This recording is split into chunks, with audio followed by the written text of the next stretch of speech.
जय हिंद प्यारे बच्चों। तो स्वागत है आप सभी लोग का आपके अपने प्यारे से YouTube channel CK S online classes में। तो प्यारे बच्चों, आप सभी लोग कैसे हैं? हम आशा करते हैं कि आप सभी लोग अच्छे होंगे और आप सभी लोग की पढ़ाई बहुत ही अच्छी तरीके से चल रही होगी। तो प्यारे बच्चों, आज की इस क्लास में हम लोग पढ़ने वाले हैं क्लास 12 हिंदी के मोस्ट वीवीआई लघु एवं दीर्घ उत्तरीय प्रश्न उत्तर को, जो कि आपकी 2025 के फाइनल परीक्षा में 100% ये प्रश्न पूछे जाएंगे। तो आप लोग इस क्लास को पूरा जरूर देखिएगा, जिससे आपको ये सभी क्वेश्चन अच्छी तरीके से याद हो जाए और एक भी क्वेश्चन आपसे एग्जाम में जो है ना छूट पाए। और रोज़ रात हम लोग का 7:30 से लाइव क्लास भी चलता है। अगर आप इस चैनल पर पहली बार जुड़े हैं तो चैनल को जरूर सब्सक्राइब कर लीजिएगा और ऑल पे दबा लीजिएगा, जिससे आने वाले सभी क्लास का नोटिफिकेशन आपके पास सबसे पहले पहुंच पाए और आप जो है सबसे पहले उस क्लास को पढ़कर अपनी तैयारी कर पाएँ। तो नए हैं तो जरूर सब्सक्राइब करके एक बार कमेंट में लिख दीजिएगा कि I am new student sir, और क्लास के बाद आपको एक नंबर दे देंगे, जिस नंबर पर आप हमको मैसेज करके बिल्कुल फ्री PDF ले सकते हैं। तो चलिए क्लास शुरू करते हैं। उनसे पहले आप लोग जो है ना एक बार क्लास को सभी प्यारे बच्चे लाइक कर दीजिएगा, ठीक है। चलिए फटाफट आप सभी प्यारे बाबू एक बार लाइक कर लीजिए, उसके बाद हम क्वेश्चन को बढ़ते हैं और आज का पहला नंबर क्वेश्चन देखते हैं। चलिए तो क्वेश्चन देखते हैं। चलिए तो आज का पहला नंबर क्वेश्चन आप लोग के सामने है कि धरती का क्षण क्या होता है, ठीक ना। धरती का जो क्षण है यह क्या होता है, तो उत्तर देखिएगा क्या दिया गया है। तो जिस समय शब्द और अर्थ एक दूसरे को हाथ पकड़ते हैं वह धरती का क्षण होता है, ठीक है, याद रखिएगा। क्या है क्वेश्चन कि धरती का क्षण क्या है, तो उत्तर लिख दीजिएगा आप लोग कि जिस समय, ठीक है, जिस समय शब्द और अर्थ एक दूसरे का ना क्या है हाथ पकड़ते हैं, यानी एक दूसरे से मिलते हैं, वह धरती का क्षण होता है, ठीक है, याद रखिएगा। ये नंबर आपको 2 नंबर दिलाएगा, ये क्वेश्चन जरूर याद रख लेना है आप लोग को। अगला क्वेश्चन देखिए आप लोग, यहाँ पे 2 नंबर क्वेश्चन आप लोग के सामने है। हिंदी कविता में प्रगीतों का स्थान निरूपित करें, ठीक है। हिंदी कविता में आपको प्रगीतों का स्थान क्या है, इसको निरूपित करना है कि कविता जो है हिंदी कविता में प्रगीतों का स्थान क्या होगा, ठीक है। तो उत्तर देखिएगा, उत्तर दिया गया है विद्यापति से आधुनिक काल तक, ठीक है। विद्यापति से आधुनिक काल तक के कवियों की रचनाएं प्रगीतनात्मक है, ठीक है। विद्यापति से आधुनिक काल तक के जो भी कवियों की रचनाएं है ना वह प्रगीतनात्मक है, जिसमें सामाजिक जीवन का भी चित्रण है। जिसमें क्या है, तो समाज के बारे में सभी को अच्छी तरीके से दर्शाया गया है और बताया गया है। ये आप लोग का कहलाएगा क्या, तो प्रगीतनात्मक, ठीक है, याद रखिएगा। अगर आपको कहें हिंदी कविता में प्रगीतों का क्या स्थान है निरूपित करें, तो बस आपको इतना लिखना है और यहाँ पे आप लोग का 2 नंबर क्वेश्चन जो ना बन जाता है, ठीक है। तो याद रखिएगा, ये सभी क्वेश्चन आपको आसान भाषा में यहाँ पे बतलाए जा रहे हैं, जो कि आपकी परीक्षा के लिए महत्वपूर्ण है। चलिए अगला क्वेश्चन है, आप लोग देखिएगा यहाँ पे 3 नंबर क्वेश्चन है आपके सामने कि शिक्षा का अर्थ क्या है, ठीक है, और इसका क्या कार्य है, ठीक है। यहाँ पर जो है शिक्षा का अर्थ क्या होता है और इसका क्या कार्य होता है, यहाँ पर समझिएगा उत्तर, ठीक है। उत्तर दिया गया है कि शिक्षा आत्म का ना संस्कार और प्रकाश होती है, ठीक है। शिक्षा जो है ना आत्म संस्कार और प्रकाश होती है, यानी शिक्षा जब आप लोग लिए रहिएगा ना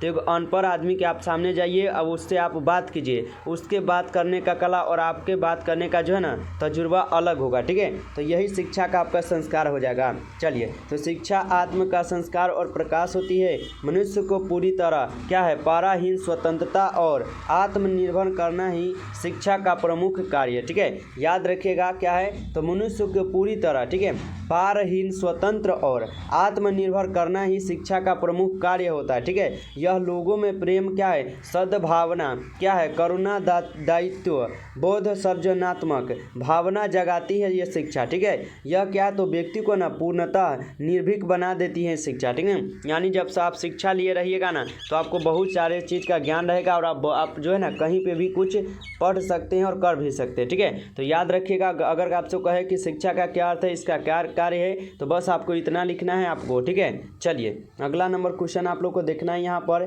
4 नंबर क्वेश्चन, ठीक है। 4 नंबर क्वेश्चन है आपके सामने कि जूठन पाठ के लेखक का नाम क्या, ठीक है, और उसकी विद्या क्या, ठीक है। तो जूठन हम लोग पढ़े कि ओम प्रकाश वाल्मीकि का है, ठीक है, और आपको याद होना चाहिए। तो जूठन पाठ के लेखक का नाम क्या है, उसकी विद्या क्या, ठीक है। उत्तर देखिएगा, जूठन पाठ के लेखक का नाम ओम प्रकाश वाल्मीकि है। अभी बताया ना कि जूठन शीर्षक पाठ के लेखक का नाम जो है ओम प्रकाश वाल्मीकि है। यह एक गद्य आत्मकथा की विद्या है, ठीक है। जूठन जो पाठ है ना यह एक गद्य की क्या है आत्मकथा, यानी अपने बारे में यहाँ पे दर्शाया गया, ठीक है। इसको याद रखिएगा, तो यहाँ पर आप लोग 2 नंबर बनाएंगे, ठीक है। चलिए अगला क्वेश्चन देखिएगा आप लोग यहाँ पर 5 नंबर क्वेश्चन, ठीक है।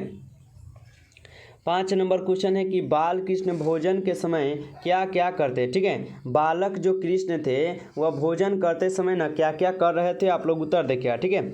उत्तर दिया गया है कि कुछ मुख में खाते, यानी कुछ जो है ना दाने को मुख में खाते, अपने मुंह में खाते हैं, और कुछ धरती पर गिरा देते हैं। यानी जो है ना जो ये बालक कृष्ण थे, जो कृष्ण थे वो जब भोजन कर रहे थे तो कुछ अपने मुख में खाते थे और कुछ जो है धरती पर गिरा देते थे। अपने भी खाते थे और बाबा नंद को भी खिलाते थे, अपने भी खाते थे और अपने बाबा नंद को भी खिलाते थे। अपनी क्या है पसंद की चीज़ें लेते थे और फेंकते भी थे, ठीक ना। यानी जो है ये बाल कृष्ण जो कृष्ण, ठीक ना, बालक कृष्ण बोले या कृष्ण बोले एक ही है, ठीक है। तो अपनी पसंद की जो उन्हें चीज़ अच्छा लगता ना उन्हें वह लेते थे, खेलते थे और फिर फेंक भी देते थे, ठीक है। याद रखिएगा जब भी कहे कि कृष्ण भोजन के समय क्या क्या करते हैं, बस बाबू आपको इतना याद रखना है, ज़्यादा कुछ पढ़ने की जरूरत नहीं है यहाँ पर, ठीक है। चलिए अगला नंबर क्वेश्चन देखते हैं। अगला नंबर क्वेश्चन देखिएगा, यहाँ पे 6 नंबर क्वेश्चन है कि हेडमास्टर कलीराम ने ओम प्रकाश को क्या क्या आदेश दिया था, ठीक है। उत्तर देखिएगा कि ओम क्या है हेडमास्टर कलीराम ने ओम प्रकाश वाल्मीकि को क्या क्या आदेश दिया था। उत्तर दिया गया है हेडमास्टर कलीराम ने ओम प्रकाश वाल्मीकि को क्या है शीशम के पेड़ से ना क्या है टकही तोड़कर लाने और उसी से झाड़ू बनाकर स्कूल के कमरे बरामदे को क्या है खूब बढ़िया से ना साफ करवाने का आदेश दिया था। कौन? तो हेडमास्टर को ये कलीराम, ठीक ना। जो कलीराम दो स्कूल के मास्टर से ओम प्रकाश वाल्मीकि के ऊपर जो है ना बहुत ही अत्याचार किया करते थे, ठीक है। आदेश क्या दिया था? तो साफ करने का यहाँ पे बरामदे और स्कूल के बरामदे को, ठीक है। साथ ही सामने के मैदान को भी साफ करने को कहा था, ठीक है। साथ ही साथ जो है ना ओम प्रकाश वाल्मीकि जी को ये जो कलीराम थे उन्होंने कहा था कि ये बरामदे के बाद आपको ये सभी जो ग्राउंड रोक रहा है ना ये सभी को आपको साफ करना है, ठीक है। याद रखिएगा अगर आपको कह दे एग्जाम में कि हेडमास्टर कलीराम ने ओम प्रकाश वाल्मीकि को क्या क्या आदेश दिया था, तो आपको बाबू इतना याद रखना है जो कि आप लोग लिख सकते हैं, ठीक है। एकदम आसान भाषा में है। चलिए अगला क्वेश्चन देखिए। अगला क्वेश्चन है आप लोग का यहाँ पे 7 नंबर क्वेश्चन कि क्या जूठन शीर्षक सार्थक है? क्या जूठन शीर्षक जो है प्यारे बाबू सार्थक है? तो देखिएगा उत्तर दिया गया है हाँ, जूठन शीर्षक पूर्णतः सार्थक और क्या है सटीक है। यानी जूठन शीर्षक जो है ना बिल्कुल सही है और ये बिल्कुल घटनाएं घटी हुई है, ठीक है, और बिल्कुल सटीक बात है ये, ठीक है। यह शीर्षक रचना के मूल में है, ठीक है। यह जो है ना शीर्षक रचना के मूल में है और उसी की परिधि में पूरी रचना का फैलाव हुआ है। लेखक जूठन क्या है खोने वाले दिन के दर्द में ही क्या है रचना को न केंद्रित रखना चाहता है, ठीक है। लेखक क्या है? तो लेखक जो है जूठन खोजने वाले, ठीक है, जूठन खोजने वाले दिन के दर्द में ही रचना को न केंद्रित रखना चाहता है, ठीक है। याद रखिएगा अगर आपसे कहे कि क्या जूठन शीर्षक सार्थक है तो हाँ बाबू बिल्कुल है, ठीक है। इतना तक आप लोग याद रखना है। चलिए अगला क्वेश्चन देखिए आप लोग। अगला क्वेश्चन देखिएगा यहाँ पे 8 नंबर क्वेश्चन, ठीक है। 8 नंबर क्वेश्चन आप लोग के सामने दिए गए हैं और 8 नंबर क्वेश्चन क्या देखिएगा। 8 नंबर क्वेश्चन है कि तिरीच किसका क्या प्रतीक है, ठीक है। तिरीच जो है ना यह किसका प्रतीक है? उत्तर देखिएगा। तो तिरीच जो है ना संवेदन शून्य क्या है अमानवीय शहरी संस्कृति का प्रतीक है यह तिरीच, ठीक है। तिरीच क्या है? तो संवेदन शून्य अमानवीय शहरी संस्कृति का प्रतीक है यह तिरीच, ठीक है। हमारे जीवन के निराधान मान्यताओं को भी महत्वपूर्ण भूमिका होती है, ठीक है। मरे हुए सांप आदि कुछ कीड़े क्या है मकोड़े चांदनी के ओस पे पुनः जीवित हो उठते हैं, ठीक ना। यानी मरे हुए चीज़ भी जो है ना चांदनी के ओस पे पुनः जीवित हो जाते हैं। वे बड़े क्या है विषैले होते हैं, यानी जो जीवित होते हैं ना वह बहुत ही विषैला होता है, ठीक है। वे हमेशा प्रतिशोध लेने की ताक में ना रहता है, यानी जो है ना वह हमेशा आपसे बदला लेने की क्या है शोध में रहेगा, ठीक है, कि हम क्या आपसे बदला जो है ना कब ले ले, ठीक है। यानी आप किसी को जब मारिएगा ना तो आपको वो बदला लेने का वो पूरा जो है कोशिश करेगा यहाँ पे, ठीक है। इस प्रकार क्या है तो निरंकुश क्रूर नगरीय जीवन क्या है दृष्टि का प्रतीक तिरीच है, ठीक है। जो इसी प्रकार जो है ना निरंकुश क्रूर और नगरीय जीवन दृष्टि का प्रतीक हो चुका है ये तिरीच, ठीक है। याद रखिएगा अगर कहे कि तिरीच किसका प्रतीक है तो इतना बाबू आपको याद रखना है, ठीक है। चलिए अगला क्वेश्चन देखिएगा आप लोग यहाँ पर 9 नंबर क्वेश्चन, ठीक है। 9 नंबर क्वेश्चन आपका वन शॉट क्वेश्चन रहेगा कि गाय किस और दौड़ पड़ती है। तो बस आपको याद रखना है कि गाय जो है ना अपने बछड़े की ओर दौड़ पड़ती है, ठीक है। गाय किसकी ओर दौड़ पड़ती है? तो गाय बछड़े की ओर दौड़ पड़ती है। वो किस लिए? तो दूध पिलाने के लिए, सिंपल सा बात है, ठीक है। चलिए अगला क्वेश्चन, अगला क्वेश्चन देखिएगा आप लोग यहाँ पर 10 नंबर क्वेश्चन, ठीक है। 10 नंबर क्वेश्चन आप लोग के सामने दिया गया है यहाँ पर कि जीवन क्या है, इसका परिचय लेखक ने किस रूप में दिया है, ठीक है। जीवन जो है क्या है और इसका परिचय जो है लेखक ने किस रूप में दिया है। उत्तर देखिएगा, उत्तर है कि प्रकृति के फूल फल पेड़ पौधे पशु पक्षी क्या है घाटी आसमान आदि में ना गहरा जीवन है। यह क्या है तो समुदाय या जातियों का ना पारस्परिक सतत संघर्ष है, जो क्या है सतत क्या है संघर्ष है।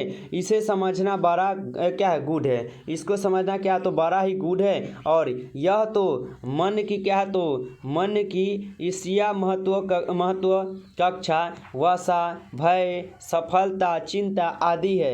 यह केवल कुछ क्या परीक्षाओं को पास करना उदय ढूंढ लेना विवाह करना बच्चे पैदा करना आदि नहीं है, बल्कि यह एक ऐसा विशाल साम्राज्य है जहां हम मानव क्या है तो जहां हम मानव कर्म करते हैं। यह असीम है और अगाध भी है। यानी शिक्षा का कहने का अर्थ जो है यह नहीं है कि अगर आप शिक्षा ले लिए हैं तो आपको नौकरी जो है यहाँ पर कंफर्ट है, ठीक है। यानी शिक्षा जो है आपके जीवन के लिए बहुत ही महत्वपूर्ण है, ये आपको बहुत कुछ सिखलाती है, ठीक ना। यानी बोलने का ढंग और किसी के सामने आप किस प्रकार पेश आते हैं, ये सभी चीज़ आपको जो है ना सिखलाती है शिक्षा, ठीक है। तो अगर आपको कहे कि जीवन क्या है इसका परिचय लेखक ने किस रूप में दिया है, ये भी लिख दीजिएगा आप लोग तो चलेगा, ठीक है।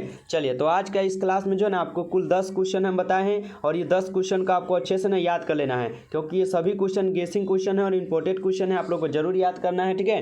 अगर आप लोग को ये क्लास अच्छा लगा हो तो जाने से पहले आप लोग क्लास को लाइक कीजिएगा, चैनल पर पहली बार जुड़े हैं तो सब्सक्राइब करके ऑल पे जरूर दबाइएगा, ठीक है, जिससे आने वाले सभी क्लास का नोटिफिकेशन आपके पास पहुंच पाए और आप जो है सबसे पहले उस क्लास को पढ़कर अपनी तैयारी कर पाए, ठीक है। तो चलिए मिलेंगे फिर नेक्स्ट क्लास में। उनसे पहले आप सभी बच्चों को एक बार नंबर दे देते हैं, जो बच्चे नए हैं मैसेज कर लीजिएगा, ठीक है, 962 18 834। अगर आप नए हैं तो इस चैनल पर पहली बार जुड़े हैं तो सब्सक्राइब करके इस नंबर पर हमको मैसेज कीजिएगा PDF के लिए, तो आपको बिल्कुल फ्री PDF मिल जाएगा, ठीक है। चलिए मिलते हैं फिर नेक्स्ट क्लास में, तब तक के लिए जय हिंद जय भारत।